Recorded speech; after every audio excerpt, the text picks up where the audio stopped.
దేవుడు నిన్ను పిక్ చేశాడంటే God saw something in you. నీలో చూశాడు దేవుడు, అందుకే నీకు అప్పగించాడు. తక్కువ అంచనా వేయద్దు. దేవుని పిలుపును తక్కువ అంచనా వేయద్దు. దేవుని ఏర్పాటును తక్కువ అంచనా వేయద్దు. దేవుడు అప్పగించిన పనిని కూడా తక్కువ అంచనా వేయద్దు. నీకంటే తలాంతులు కలిగిన వాళ్ళు, నీకంటే సామర్థ్యం కలిగిన వాళ్ళు, నీకంటే ఆశ ఉన్న వాళ్ళని కూడా బహుశా దేవుడు పక్కన పెట్టి నీవు ఈ రోజు ఉన్న కృప నీకు ఇచ్చాడేమో. గుర్తుపెట్టుకో,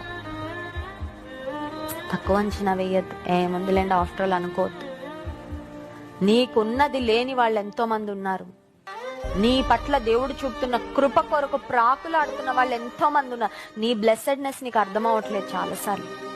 చాలాసార్లు మన బ్లెస్సింగ్ ఇదేం ఆశీర్వాదం అండి పెద్ద అనుకుంటున్నావేమో, కానీ నీకు తెలుసా, ఎంత మంది దురదృష్టకరమైన పరిస్థితిలో, దీన స్థితిలో ఉన్న నిన్ను చాలా బ్లెస్ చేశాడు దేవుడు.